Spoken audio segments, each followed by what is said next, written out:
நானே உன்னிடம் வருகிறேன். இதோ வந்துவிட்டேன்.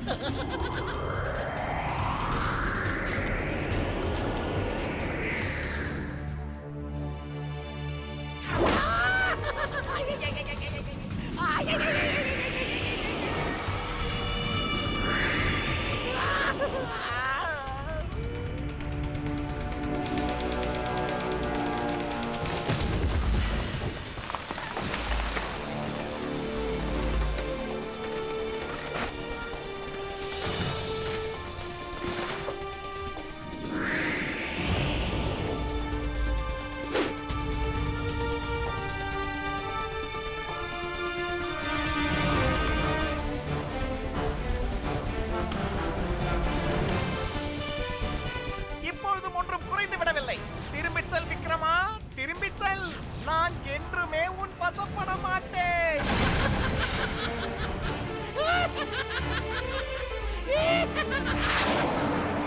வணக்கம் விக்ரமாதித்யா, தங்களை என்னுடன் மாளிகைக்கு வரவேற்கிறேன். தங்களுக்காகத்தான் காத்துக் கொண்டிருக்கிறேன். வாருங்கள், என்னை பிடித்து செல்லுங்கள். வாருங்கள் வாருங்கள் வாருங்கள்.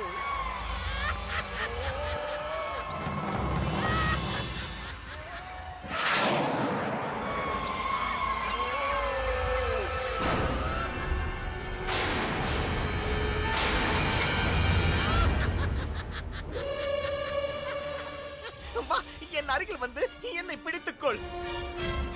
நான் செய்த பாக்கியம், என் மாளிகைக்கு வருகை தந்துள்ளீர். தங்கள் வரவை நோக்கி நான் காத்துக் கொண்டிருந்தேன். என்னை மிகவும் காக்க வைத்து விட்டீர்களே.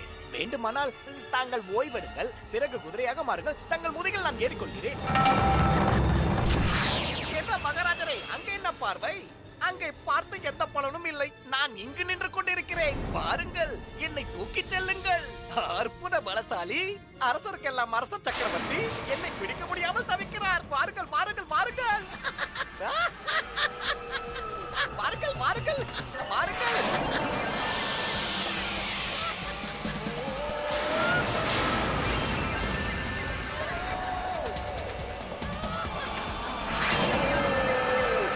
அங்கு தேடி பலனில்லை, இங்கு உள்ளேன். என்ன அப்படி பார்க்கிறாய்? என்னை பிடிப்பது ஒன்றும் அவ்வளவு எளிதான காரியம் அல்ல. தங்களால் இயலாத காரியம். சென்று விடுங்கள். தங்களிடம் உள்ள சக்தி போலவே என்னிடம் சக்தி உள்ளது. 3 லோகத்திற்குள் நான் எங்கும் செல்லக்கூடியவன்.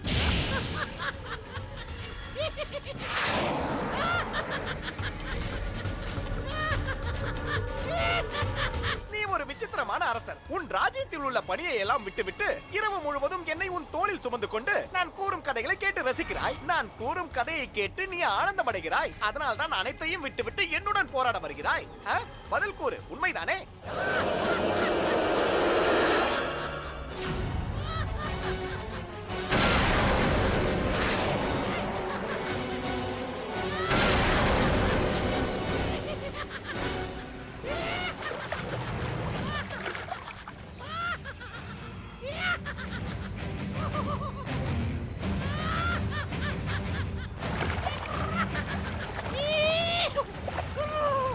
விக்ரமா, வா, என்னை பிடித்துக்கொள். உன்னை துன்புறுத்துவது எனக்கு ஆனந்தமாக இருக்கிறது. கானகத்திற்குள் என்னை தூக்கிக் கொண்டு செல்கிறாய் அல்லவா?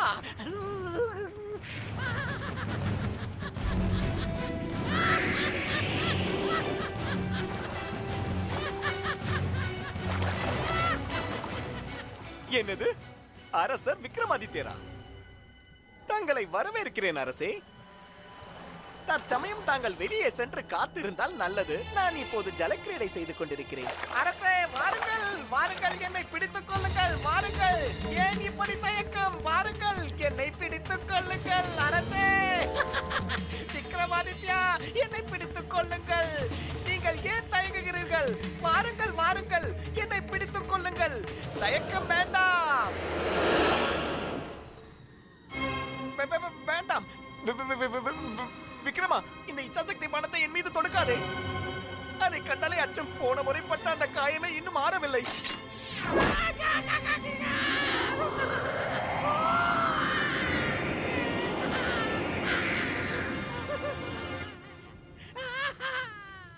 அந்த பானம் என்னை எப்படி தீண்டி விட்டது தெரியுமா?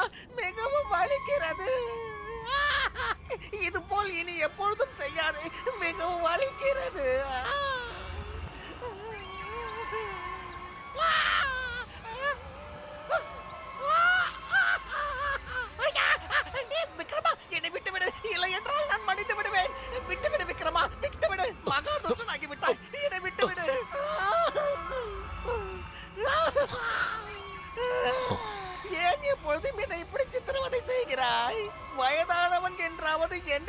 விக்ரமா, இனியாவது என்னை கொடுமை செய்யாதே, வலிக்கிறது.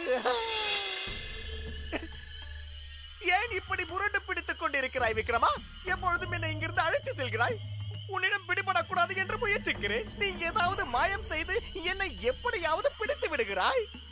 உனக்கு எவ்வளவு எடுத்து கூறினாலும் நீ புரிந்து கொள்ள மாட்டாய். சரி, அதை விடு. இன்று உனக்கு நான் ஒரு அற்புதமான கதையை கூறுகிறேன்.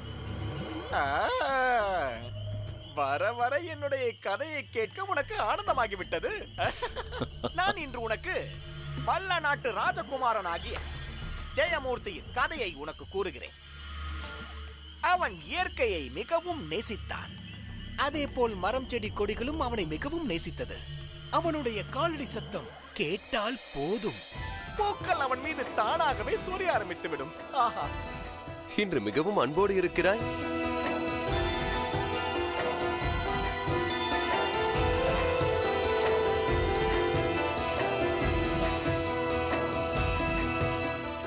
பூக்களே, இன்று வண்ணம் மிகவும் அதிகமாக உள்ளதே. இதற்கு முன்னால் இப்படி ஒரு வண்ணத்தை நான் கண்டதே இல்லை. குறும்பு செய்யாதே.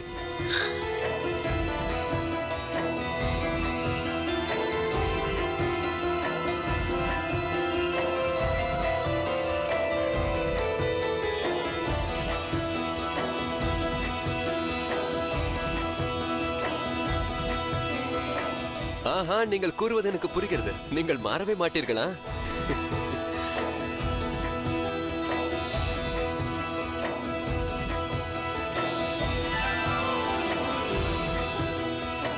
வானத்திலிருந்து வெண்பனி பொழிந்தது போல் உன்னுடைய வண்ணம் வெண்மையாக இருக்கிறது.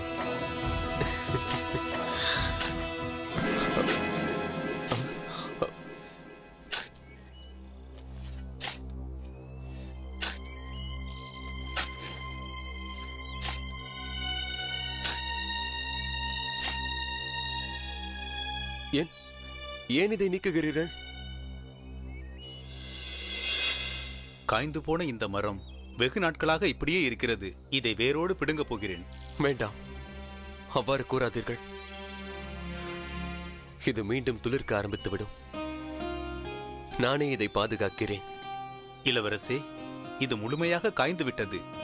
இது மீண்டும் துளிர்க்காது. தாங்கள் கவலை கொள்ளாதீர்கள். எனக்கு தெரிந்த வரையில் இதில் இன்னும் உயிரோட்டம் உள்ளது. ஜெயமூர்த்திக்கு எப்படி புரிய வைப்பது என்று எனக்கு தெரியவில்லை. ராஜாங்க காரியத்தில் அவனுக்கு சிறிதும் நாட்டமில்லை. எப்பொழுதும் மரம் செடி கொடிகளுடன் பேசிக்கொண்டே இருக்கிறான். இன்னும் அவனுக்கு விளையாட்டு பருவம் தானே மகாராஜா? இளவரசன் ஒன்றும் சிறு பாலகன் அல்ல. அவன் வயதில் நமக்கு விவாகமே முடிந்துவிட்டது. நான் அனைத்து ராஜாங்க காரியத்திலும் விருப்பத்துடன் ஈடுபட்டேன். அப்படியானால் நம் மகனுக்கு நாம் விவாகத்தை செய்து வைத்து விடலாம்.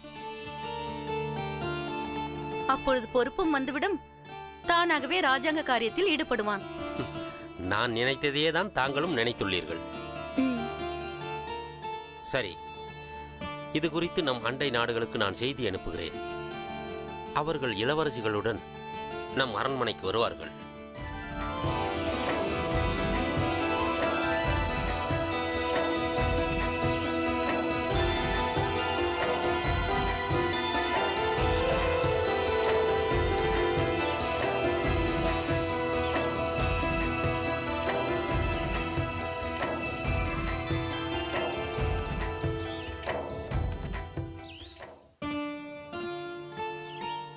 இவர்கள் யார்? எதற்கு இங்கு அழைத்து வந்தாய்?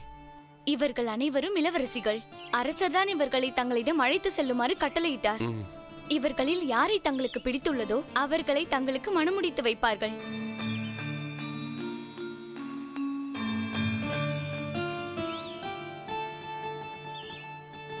தந்தையாரே, இவையல்... மைந்தா, உனக்கு விவாகம் செய்ய வேண்டிய காலம் வந்துவிட்டது. இதில் உனக்கு எந்த இளவரசியை பிடித்திருக்கிறதோ அந்த கன்னியை உனக்கு விவாகம் செய்கிறேன். எனக்கு இப்பொழுது விவாகம் செய்யும் எண்ணம் இல்லை. என்ன கூறுவது?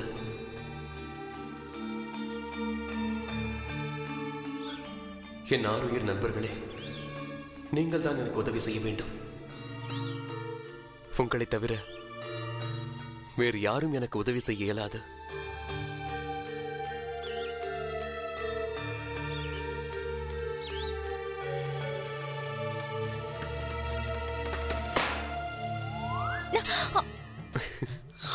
உனக்கு எவ்வளவு தைரியம் இருந்தால் என்னை கிள்ளி வேடிக்கை செய்வாய். உன்னை விட மாட்டேன். நானும் ஒரு நாட்டு இளவரசிதான். நானும் இந்த வித்தை எல்லாம் செல்லாது. என்ன சொல்லி தைரியம்? விடு. என்ன செய்ய முடியும்? விட மாட்டேன்.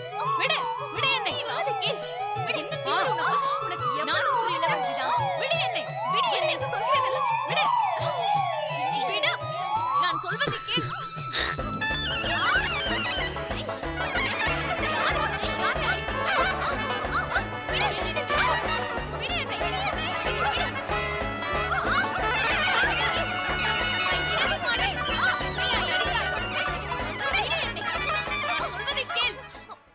தந்தையாரே, இதில் யாரும் எனக்கு தகுதியானவர்களாக தோன்றவில்லை.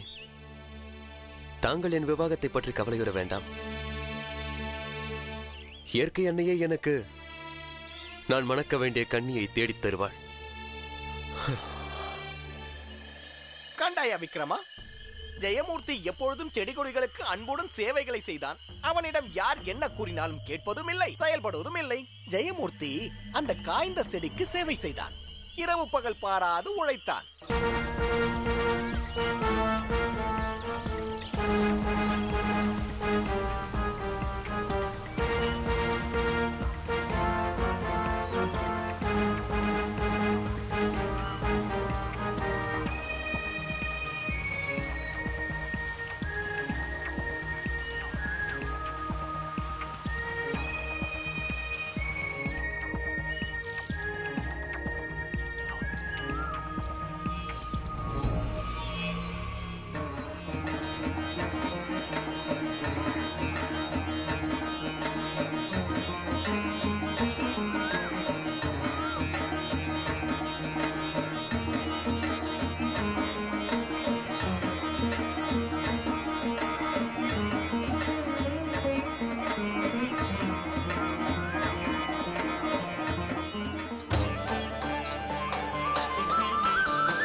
ஆஹா,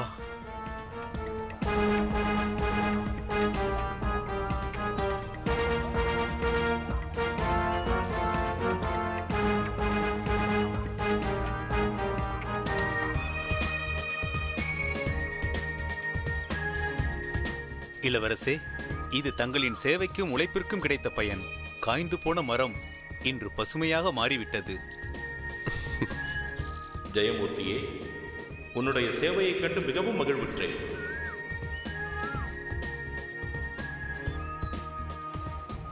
தாங்கள் யார்? நான் கல்ப விருட்சம். உண்மையான மனதோடு எனக்கு சேவை செய்தார். அதனால் நான் உனக்கு நீ விரும்பியதை அளிக்க தயாராக உள்ளேன். கேள், விரும்பியதை கேள். சேவைக்காக பிரதிபலனை எதிர்பார்த்தால் அது நிச்சயம் சேவை என்று கூற இயலாது. தங்களுக்கு சேவை செய்தது எனக்கு மகிழ்ச்சியாக உள்ளது. அந்த திருப்தியே எனக்கு போதும். இருப்பினும் எப்பொழுது வேண்டுமானாலும் எதை கேட்டாலும் நான் தருவேன். என்னுடைய மன திருப்திக்காக நான் வழங்கும் பரிசை ஏற்றுக்கொள்.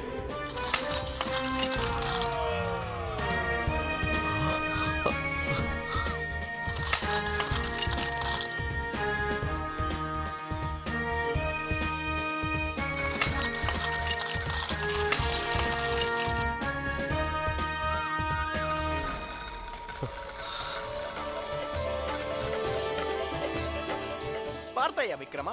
இதுதான் உண்மையான அன்பிற்கு கிடைத்த பரிசாக இருக்கும். ஜெயமூர்த்தி அந்த கல்ப விருட்சத்திடம் ஆசி பெற்றான். அவன் விரும்பிய கசானமும் கிடைத்தது, எண்ணமும் ஈடேறியது. அவன் எப்பொழுதும் என்ன வேண்டுமானாலும் கல்ப விருட்சத்திடம் கேட்கலாம். ஒருவேளை உனக்கு அந்த கல்ப விருட்சம் கிடைத்ததாக வைத்துக்கொள். நீ அதனிடம் என்ன கேட்பாய்? கூறு. என்ன கேட்பாய் என்று கூறு. நீ என்ன கேட்பாய் என்று எனக்கு தெரியும். என்னை எப்படியாவது பிடித்து பத்ரகாலனிடம் ஒப்படைக்க வேண்டும். நீ மிகவும் நல்லவன். நல்ல வேலை, உனக்கு கல்பவிருட்சம் கிடைக்கவில்லை. கடவுள் அருளால் உனக்கு கிடைக்கவே கூடாது. சரி விடு, மேற்கொண்டு கதையை கூறுகிறேன். அரசர் இந்த சம்பவத்திற்கு பிறகு மிகவும் மகிழ்ச்சியோடு இருந்தார். அதனால் அவனை இளவரசனாக அறிவித்தார். அவனும் ராஜாங்க காரியத்தில் மிகவும் சுறுசுறுப்பாக செயல்பட்டான். இளவரசன் ஜெயமூர்த்தி வாழ்க! இளவரசன் ஜெயமூர்த்தி வாழ்க! இளவரசன் ஜெயமூர்த்தி வாழ்க! இளவரசன் ஜெயமூர்த்தி வாழ்க! இளவரசன் ஜெயமூர்த்தி வாழ்க! இளவரசன் ஜெயமூர்த்தி வாழ்க! இளவரசன் ஜெயமூர்த்தி வாழ்க! இளவரசன் ஜெயமூர்த்தி வாழ்க! இளவரசன் ஜெயமூர்த்தி வாழ்க!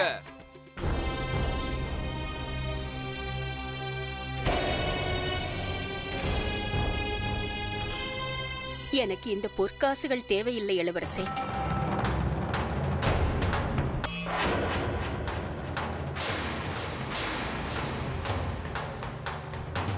எனக்கு இந்த பொற்காசுகள் தேவையில்லை இளவரசே.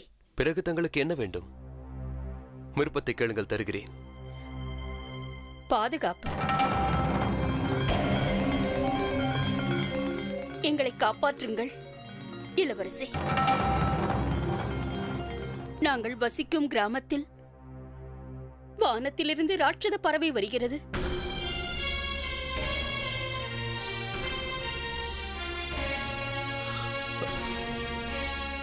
எனக்கு புரியவில்லையே.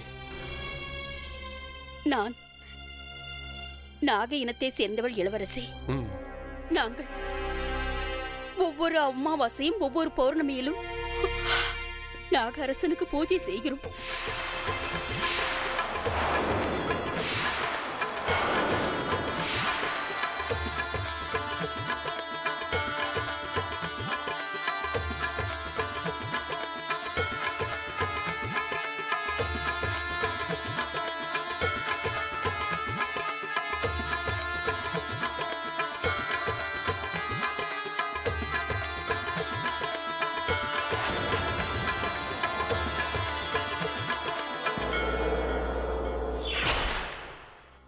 குறிப்பாக அந்த நேரத்தில் ஒருவில் பெரிய மிகவும் சக்தி வாய்ந்த பட்சராஜன் வருகிறான். அவன் வந்து எங்கள் இனத்தையே முழுவதுமாக சூறையாடி விட்டு செல்கிறான்.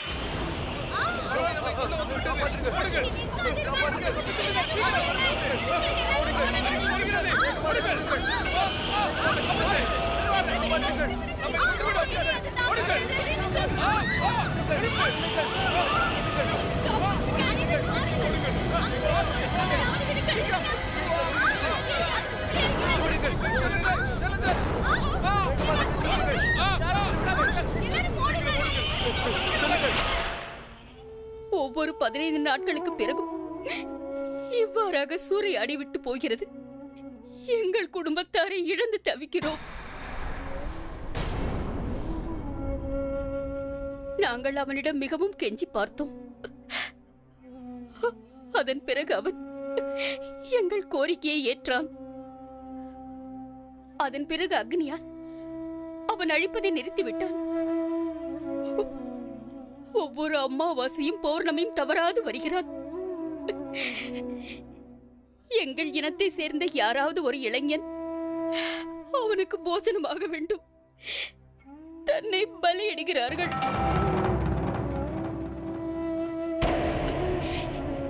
இதுபோல் அவனுக்கு பலியிட்டே பாதி கிராமம் அழிந்து போய்விட்டது.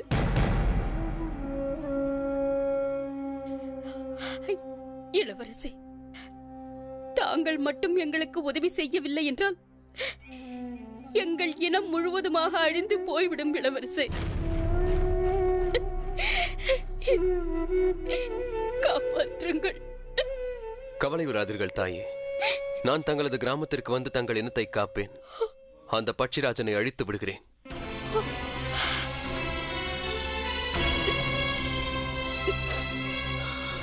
தங்களின் கிராமம் எங்கு உள்ளது? வல்லவ நாட்டின் எல்லையில் மலைகளுக்கு இடையே உள்ளது இளவரசே.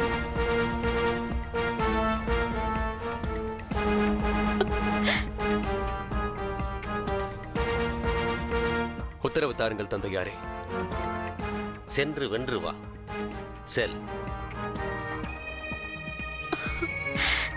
அரசர் சோமநாதர் வாழ்க! அரசர் சோமநாதர் வாழ்க!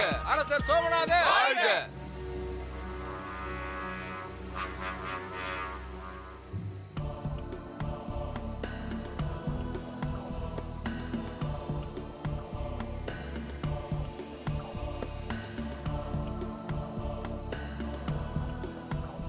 இந்த அடர்ந்த கானகத்தில் ஒரு பெண்ணின் குரல் கேட்கிறது. இரவு வெகு நேரமாகிவிட்டது.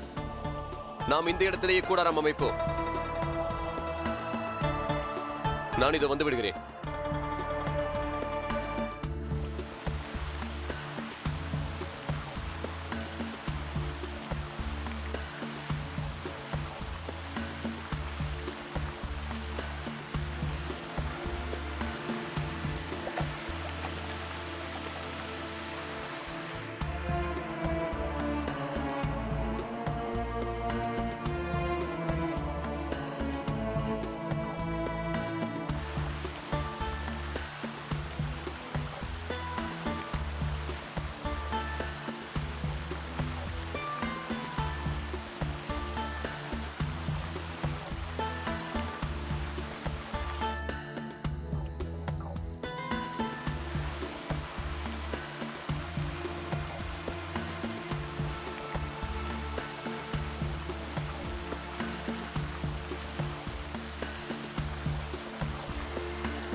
அந்த கண்ணி எங்கு சென்று விட்டாள்?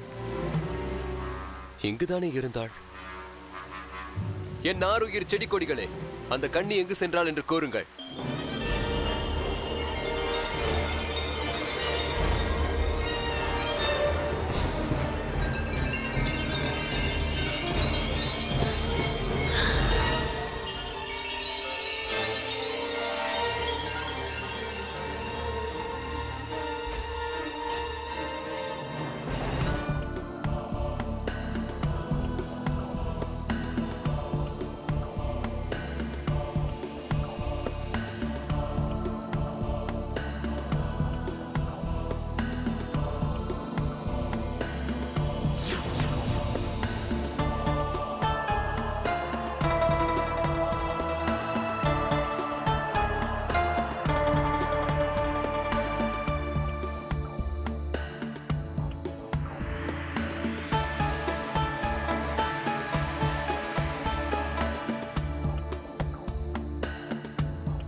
இங்கு யாரையும் காணுமே.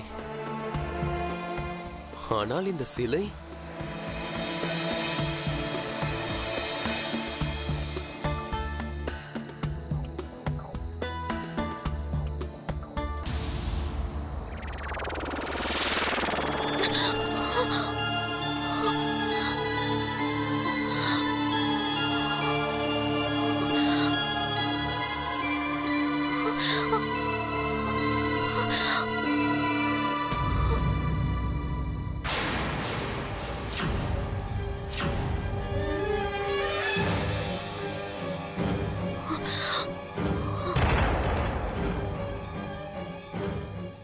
நீ யார்?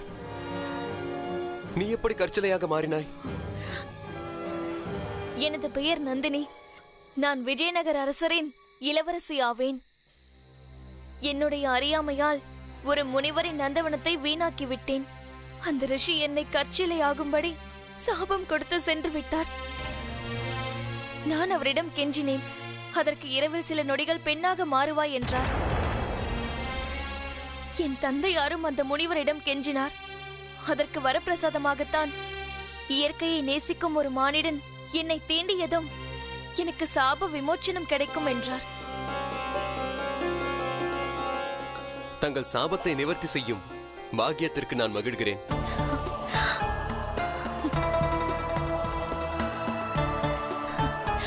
என்னுடன் வாருங்கள். என் தந்தையாரை நான் தங்களுக்கு அறிமுகப்படுத்தி வைக்கிறேன். வாருங்கள்.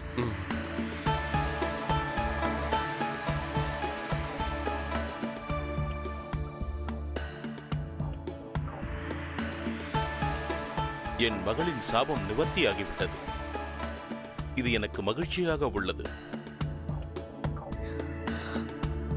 தாங்கள்தான் என் மகளை இந்த நிலைக்கு கொண்டு வந்தீர்கள்.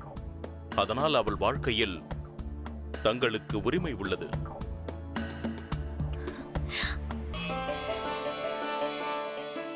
அதனால் என் மகளை தங்களுக்கு விவாகம் செய்ய விரும்புகிறேன் இளவரசே.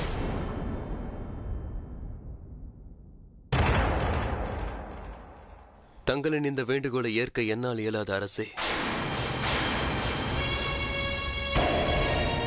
ஆனால் ஏனென்று அறிந்து கொள்ளலாமா? எங்களுடைய நாட்டின் எல்லையை தாண்டி நாக இனத்தை சேர்ந்த கிராமம் உள்ளது. பட்சிராஜன் அங்கு அட்டுழியம் செய்வதாக கேள்விப்பட்டேன். அவனை அழித்த அந்த கிராமத்தை காப்பதற்காக தான் நான் செல்கிறேன்.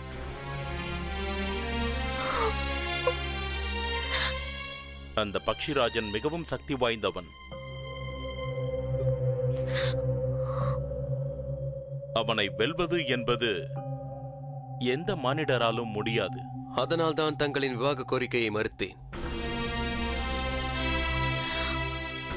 கிராமத்தை காப்பதாக வாக்கு கொடுத்துள்ளேன். அதை நான் எப்படியாவது செய்து முடித்தாக வேண்டும் அரசே. சரி, இப்பொழுது நான் விடைபெறுகிறேன்.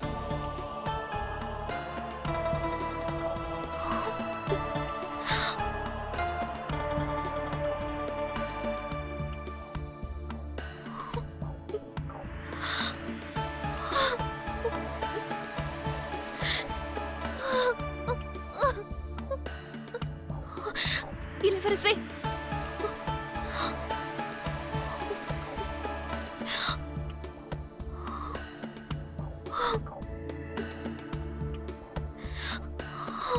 கண்ணீர் சிந்துகிறாயா?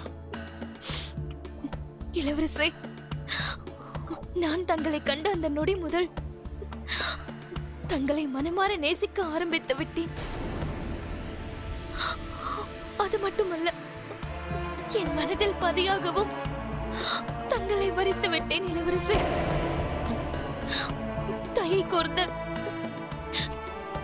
என்னை விவாகம் செய்து கொள்ளுங்கள்.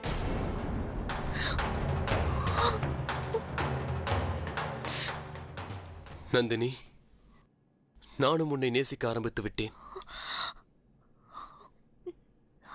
ஆனால் தற்பொழுது அந்த எண்ணத்தை எல்லாம் ஒதுக்கி வைக்க வேண்டிய சூழ்நிலை.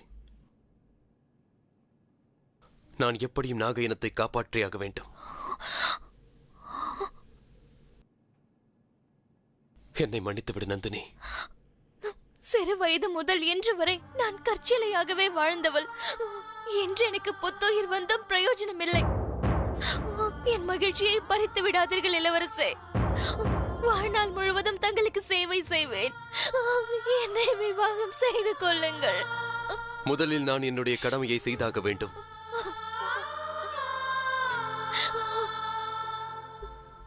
ஒருவேளை நான் உயிரோடு திரும்பி வந்தால் நிச்சயம் நான் உன்னை விவாகம் செய்வேன் என்று வாக்களிக்கிறேன்.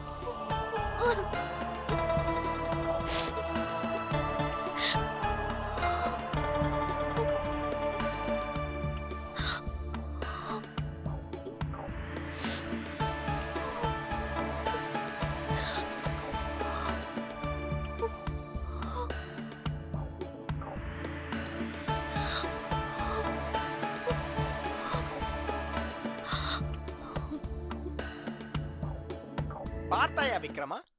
எந்த பெண் இயற்கையை நேசிக்கிறாளோ அந்த பெண்ணை தான் மணமுடிக்க வேண்டும் என்று ஜெயமூர்த்தி முடிவு செய்திருந்தான். அதேபோல் இயற்கையும் அந்த கன்னியை அவனை சந்திக்க வைத்தது. ஆனால் இளவரசனோ கடமையை செயலாற்ற வேண்டுமே. அந்த நந்தினி என்ற கன்னிகையை விட்டு முன்னேறி சென்றான். அவன் செய்தது நியாயமாகுமா விக்ரமா? அவன் செய்த இந்த செயல் நீதிக்கு விரோதமானதல்லவா? இயற்கை அவன் விரும்பிய மாதிரியே ஒரு கன்னிகையை காட்டியது. ஆனால் அவன் விட்டு சென்று விட்டான். போனால் போகட்டும், மேற்கொண்டு கதையை கேள். ஜெயமூர்த்தி அந்த கிராமத்திற்குள் சென்ற நாள் அமாவாசையாகும். அவர்களும் தயாராக இருந்தார்கள். யாரை பலி கொடுப்பார்கள்? அந்த பட்சி அரசனுக்கு யாரை போஜனமாக்குவார்கள்?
சங்கசூடனே, இன்று நீதான் பலியாக வேண்டும். நிறுத்துங்கள்.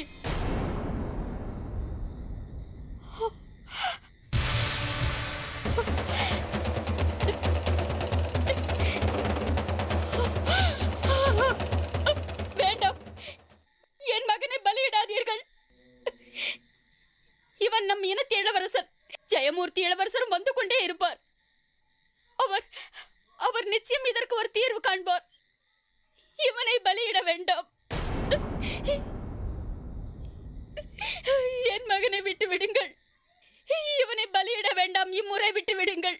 சங்கசூடனின் தாயே, பட்சிராஜனை போரிட்டு வெல்லக்கூடிய சக்தி நம்மிடம் இல்லை. ஒவ்வொரு 15 நாட்களுக்கு ஒரு முறை ஒருவரை பலியிடுவதாக நாம் அவனிடம் வாக்கு கொடுத்துள்ளோம். அவனுக்கு சினம் வந்து விட்டால் நாம் அனைவரும் மாண்டு விடுவோம். நான் விட மாட்டேன். சங்கசூடனே, பலி மேடைக்கு செல். நான் உன்னை பலி கொடுத்தாக வேண்டும். வேண்டாம், வேண்டாம். அவனை விட்டு விடுங்கள். என் மகனை விட்டு விடுங்கள். அவனை பலியிட வேண்டாம்.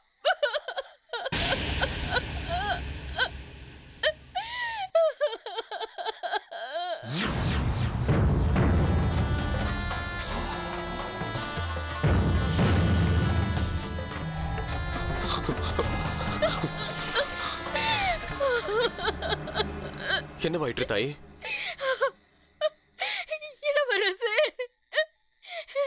இளவரசே, என் மகனை பலியிட அழைத்து சென்று விட்டார்கள். அவனை காப்பாற்றுங்கள் இளவரசே, காப்பாற்றுங்கள். கவலையுறாதீர்கள் தாயே, நான் தங்களை காக்க வந்து விட்டேன். இனி அந்த பட்சிராஜன் யாரையும் பலி கொள்ள மாட்டான். நான் அந்த பட்சிராஜனை எதிர்த்து போரிடுவேன். காவலர்களே, அனைவரும் போரிட தயாராகுங்கள். அந்த பட்சிராஜன் தப்பித்து செல்லக்கூடாது.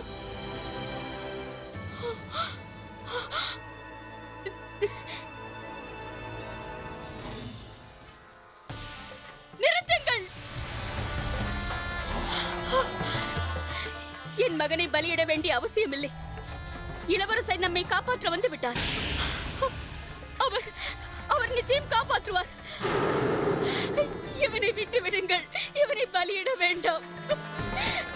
அப்படி கூறாதீர்கள் தாயே. நம்மில் யாராலும் பச்சை அரசனை வெல்ல இயலாதானையே. தேவையில்லாத இளவரசர் மாண்டு போவார். நான் இளவரசரை தடுத்தாக வேண்டும். வேண்டாம் மைந்தா, நீ அவரை தடுக்க வேண்டாம். அவர் நம்மை காப்பாற்றுவார் என்ற நம்பிக்கை எனக்குள்ளது. நீ அவரை தடுத்து நிறுத்த வேண்டாம். என் வாழ்க்கையின் ஒளி விளக்கே நீதானடா. அதோடு நம்மை காப்பாற்ற வேண்டிய கடமை இந்நாட்டை ஆளும் அரசருக்கு உள்ளது. அதோடு தானே விரும்பி தன்னுடைய இன்னுயிரை பலியிட வந்துள்ளார் மகனே. அதனால் நாம் யார் அவரை தடுத்து நிறுத்த? கூறு மகனே, கூறு. இந்த சங்கடம் நம்மினத்தை சேர்ந்தவர்களுக்குத்தானே. அதற்கு உபாயமும் நாம் தான் தேடியாக வேண்டும். இன்று என்னை பலியிட தீர்மானம் செய்து விட்டார்கள். என் காலன் வந்துவிட்டான் தாயே. வேண்டாம். நான் அவனோடு சென்றாக வேண்டும். இந்த சங்கடத்தை நிவர்த்தி செய்தாக வேண்டும். வேண்டாம். என்னை தடுக்காதீர்கள் அன்னையே. வேண்டாம். வேண்டாம் மகனே, சொல்வதை கேள்.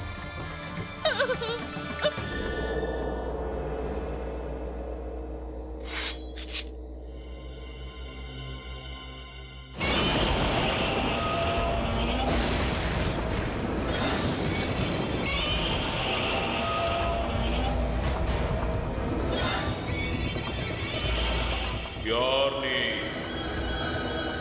நாக இனத்தை சேர்ந்தவன் போல் தோன்றவில்லையே. நான் இந்நாட்டின் இளவரசன். ஜெயமூர்த்தி என்னுடைய பெயர் ஆகும்.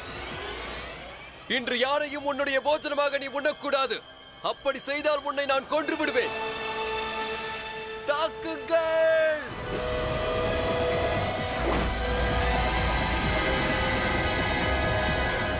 மரணம் உன்னை நெருங்கிவிட்டது.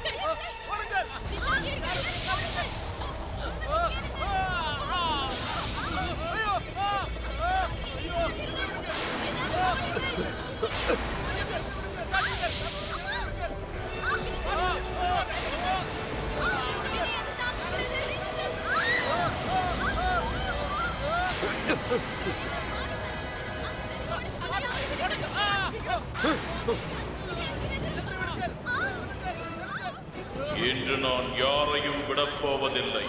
நாக இனத்தை ஒட்டுமொத்தமாக அழித்து விடப் போகிறேன். பட்சிராஜனே, இவை அனைத்திற்கும் நான் தான் காரணம். இதில் நாக இனத்தவரின் குற்றம் ஏதும் இல்லை. அவர்களை கொல்ல வேண்டாம். பட்சிராஜனே, தாங்கள் என்னை பலியாக உண்ணலாம். இன்று தங்களுக்கு போஜனமாக நானே வந்துள்ளேன். உன்னையும் நான் உயிரோடு விடப் போவதில்லை.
என்னை தேர்ந்தெடுத்திருக்கிறார்கள்.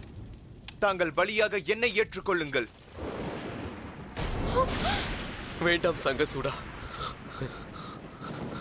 தங்கள் இனத்தை ரட்சிக்க வேண்டியது என்னுடைய கடமையாகும். அதை என்னால் பூர்த்தி செய்ய முடியவில்லை. அதனால் என்னை தான் பலிக்கொள்ள வேண்டும். அப்படி கூறாதீர்கள். நாங்கள் அனைவரும் நாக இனத்தை சேர்ந்தவர்கள். தாங்கள் மானிடர். தங்களை அது பலியாக ஏற்றுக்கொள்ளாது இளவரசை. அதோடு இந்த சங்கடம் எங்கள் இனத்தை சார்ந்தது. அதற்குண்டான உபாயத்தை நாங்கள் தான் தேடியாக வேண்டும். சங்கசூடனே, இந்த ராஜ்யத்தின் இளவரசன் நான். பிரஜைகளை ரட்சிக்க முடியாத இளவரசன் இறுதி என்ன பிரயோஜனம் கூறு? அதனால் நான் வாழ்வதற்கு தகுதியற்றவன். பட்சிராஜனே, நான் தங்களுக்கு போஜனமாக சித்தமாக உள்ளேன். இன்றுதான் முதல் முறையாக காண்கிறேன் ஒருவருக்காக இன்னொருவர் தியாகம் செய்ய முன் வந்துள்ளீர்கள். நீங்கள் இருவருமே சாகசம் நிறைந்தவர்கள், வீரர்கள். உங்கள் இருவரின் வீரத்தை கண்டு நான் மிகவும் மகிழ்ச்சி அடைந்துள்ளேன்.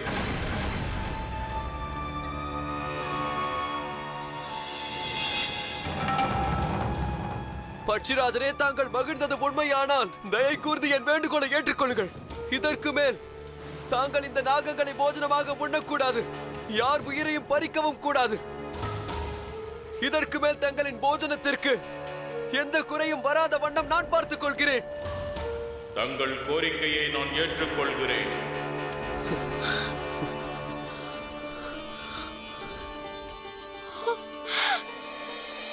பார்த்தாயா விக்ரமா, ஜெயமூர்த்தி தன்னுடைய சாகசத்தால் அந்த கிராமத்து மக்களை பட்சி ராஜாவிடமிருந்து காப்பாற்றி விட்டான்.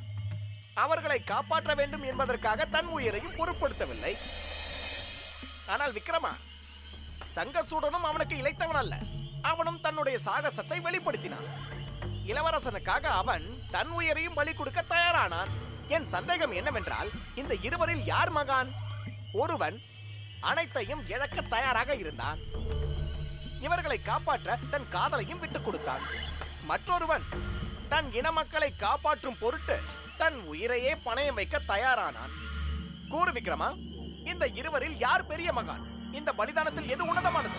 நீ பதில் கூறாவிடில் உன் தலையை சுக்குநூறாக உடைத்தெறிந்து விடுவேன். பதில் கூறு, கூறு. இதுபோல் என் செவிகளில் இறைப்பதை நிறுத்து. உன் கேள்விக்கு நான் பதில் உரைக்கிறேன். விரைவாக கூறு. இருவரில் மிகப்பெரிய பலிதானம் சங்கசூடனுடையதுதான், மகத்தானதாகும். அந்த ஜெயமூர்த்தி என்பவனும் உயிர் தியாகம் செய்ய தயாரானான். இருப்பினும் ஒரு விஷயம், அவன் ஒரு இளவரசன்.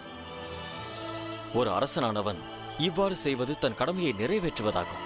தன் பிரஜைகளை பிராணனை கொடுத்தாவது காப்பாற்ற வேண்டும், கொடுத்த வாக்கை நிறைவேற்ற வேண்டும். ஆனால் சங்கசூடனோ அப்படியல்ல. அவன் செய்தது கடமையை விட தலை சிறந்ததாகும். இதனால் என்ன நேரும் என்று உணர்ந்திருந்தும் உயிர் தியாகம் செய்வதற்கு அவன் சற்றும் தயங்கவே இல்லை. அவன் தன்னுடைய தர்மத்தை காப்பாற்றினான். அதனால் உயிரையும் தியாகம் செய்தான். உண்மை எதுவென்றால் சங்கசூடன் தான் மிகப்பெரிய தியாகி.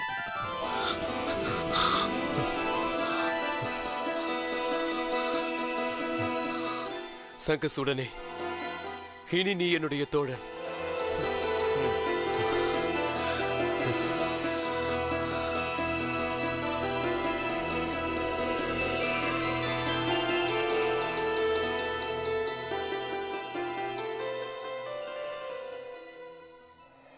அன்னையே, தந்தையே, இவள் பெயர் நந்தினி, தங்களின் வருங்கால மருமகள்.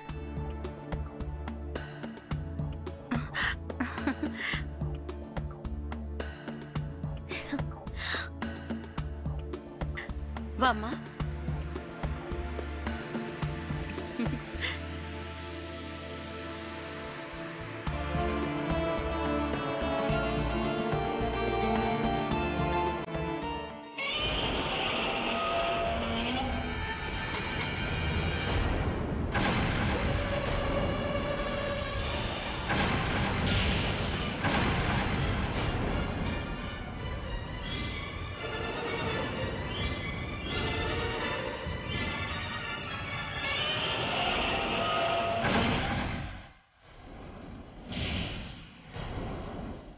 ஜெயமூர்த்தி, எனக்கு மிகவும் பசியாக உள்ளது. என்னுடைய போஜனம் எங்கே?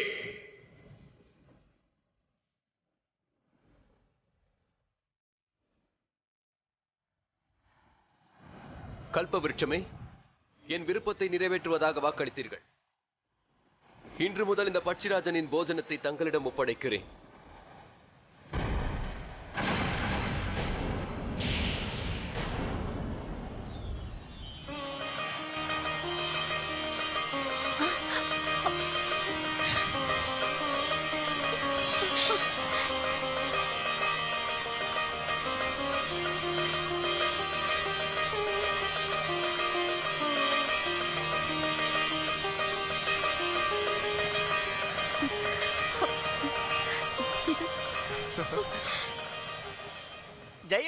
கல்ப விருட்சத்திற்கு சேவை செய்தான், அதற்குரிய பலனையும் அடைந்தான். ஆனால் ஒரு விஷயம் விக்ரமா, உண்மையான இதயத்தோடு சேவை செய்தால் அதற்கான பலன் நிச்சயம் கிடைக்கும் என்பார்கள். நீ கூறிய பதில் மிகவும் சிறந்தது. சங்கசூடன் மிகப்பெரிய தியாகி, அவன் என்றுமே போற்றப்பட வேண்டியவன். ஆனால் இந்த பலிதான கதையில் ஒரு விஷயத்தை மறந்து போனாய். நீ பதில் கூறினாய், நான் செல்கிறேன். நான் உன்னை பின்தொடர்வேன். பின்தொடர்வதால் எந்த பலனும் இல்லை. நான் உன் வசப்பட மாட்டேன், மறந்து விடாதே. நீ எங்கு சென்றாலும் நான் உன்னை விடமாட்டேன். என்னை பிடித்து வர உன்னை அனுப்பியவன் மிக கொடியவன், மகா துஷ்டன். நில் வேதாளமே, நீ இன்றி நான் இங்கிருந்து செல்ல மாட்டேன்.